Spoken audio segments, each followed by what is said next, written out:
নমস্কার বন্ধুরা, উর্মিলা রান্নাঘরে অনেক অনেক স্বাগত জানাই আর অনেক অনেক ভালোবাসা নিয়ে আজকে আমার রান্নাঘরে দেখাবো। এটা হচ্ছে বোয়াল মাছের কলা পাতার পাতুরি করে দেখাবো। আগেও একবার দেখিয়েছি, আজকেও আমি দেখাবো আলাদা কোয়ালিটিভাবে কলা পাতায় রান্না করব। আর কিভাবে রান্না করছি আপনারা পুরো ভিডিওটা দেখবেন। এই যে দেখুন, বোয়াল মাছটা প্রথমে আমি কেটে নিব। বোয়াল মাছের কলা পাতার পাতুরি কিন্তু খেতে অসাধারণ লাগে। এই যে দেখুন, মাছটাকে আমি সুন্দরভাবে কেটে নিচ্ছি।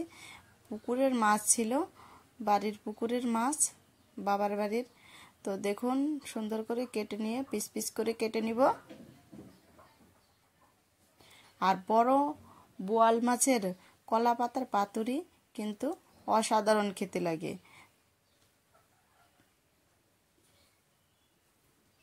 দেখুন কতগুলো পিস হয়েছে। তারপরে কেটে আমি সুন্দর করে ধুয়ে নিব। এটা হচ্ছে হলুদ দিয়ে ধুয়েছি। বোয়াল মাছের একটা লোড থাকে, ওই লোডটা থাকে না। লবণ আর হলুদ দিয়ে মেখে সুন্দর করে ধুয়ে নিলে কিন্তু লোড থাকে না। তারপরে দেখুন, একটা আমি ধুয়ে নিয়েছি মাছটা। তারপরে একটা গামলার মধ্যে মাছটাকে ঢেলে দিব প্রথমে। তারপরে দেখুন, এখানে মশলা নিয়ে নিয়েছি আমি। শুকনো লঙ্কা বাটা, জিরা বাটা, আদা বাটা, রসুন থেতো করা রসুন বাটা, আর এইখানে নিয়ে নিয়েছি পোস্ত বাটা। সব মশলাই এখন আমি ঢেলে দিচ্ছি।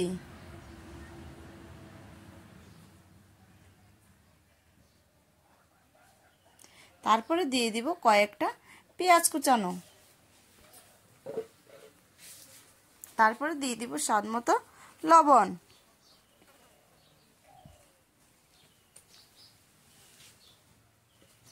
লবণ দেওয়ার পর আমি দিয়ে দিব হলুদের গুঁড়ো। তারপরে দিয়ে দিব সরষের তেল। দিয়ে আমি সুন্দর করে মেখে নিব।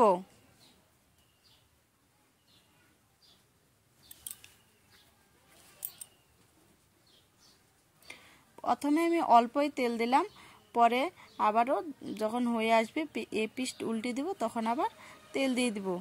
এই দেখুন, কলা পাতার মধ্যে বোয়াল মাছের পাতুরিগুলো প্রথমেই আমি তেল দিয়ে দিলাম কলা পাতাটাতে। তেলটা দিয়ে ভালো করে মেখে নিচ্ছি। তারপরে একটা একটা করে আমি মাছগুলো সাজিয়ে নিব।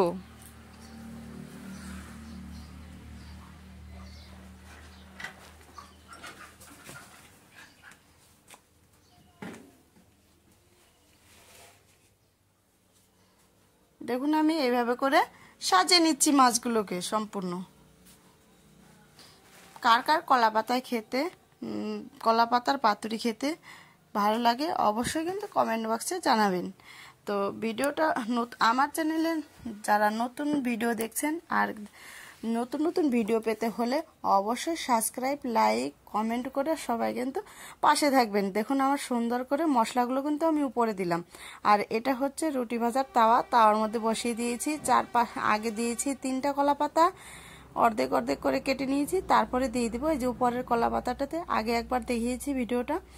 আমার চ্যানেলের ভিডিওগুলো ফলো করবেন, তাহলে কিন্তু দেখতে পাবেন। তারপরে কিন্তু হালকা আঁচে আমি এটাকে বসিয়ে দিলাম। আস্তে আস্তে জাল হবে। তারপরে আমি একটা ঢাকনা দিয়ে আমি ঢেকে দিচ্ছি।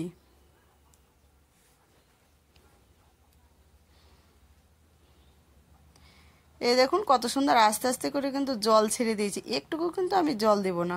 পোস্ত দিয়ে কিন্তু অসাধারণ লাগে খেতে। দেখুন হয়ে এসছে, এই পিসটা হয়ে এসছে। এখন আমি এটাকে উল্টে দেব। এইভাবে করে কিন্তু নামিয়ে নেবেন আপনারাও। তারপরে এই মাছটাকে কিন্তু এখন উল্টানোর পালা। এই দেখুন, আবারও কিন্তু আরেকটা কলা পাতাতে আমি তেল দিয়ে মেখে রেখেছিলাম, সরষের তেল দিয়ে। এইভাবে আমি কিন্তু উল্টে নেব। উল্টে দিলাম। আবারও আমি কিন্তু বসিয়ে দিয়েছি। নিচে দিয়েছি 3টা পাতা, আর উপরে দিয়েছি একটা পাতা। কলা গাছের যে মাথার পাতাটা থাকে, ওই পাতাটা দিয়ে দিব। এখন দিয়ে দিচ্ছি, এই যে দেখেছেন তো, প্রথমে আমি অল্প তেল দিয়েছি, এখন আর একটু হালকা করে তেল দিয়ে দিলাম। এই দেখুন, এখন আর ঢাকবো না। আপন মনে এরকম ঝোলটা ফুটবে, যত হবে ততই কিন্তু আমার হয়ে আসবে। এখন হয়ে এসছে, এখন আমি এটাকে নামিয়ে নিব। আপনারা ভিডিওটা দেখার পর যাদের ভালো লাগবে অবশ্যই কমেন্ট, সাবস্ক্রাইব, লাইক করে পাশে থাকবেন। আপনারা পুরো ভিডিওটা দেখার পর বাড়িতে একবার রান্না করে দেখবেন, অবশ্যই ভালো লাগবে। আমি কালকে অন্য ভিডিও নিয়ে আসবো আপনাদের কাছে।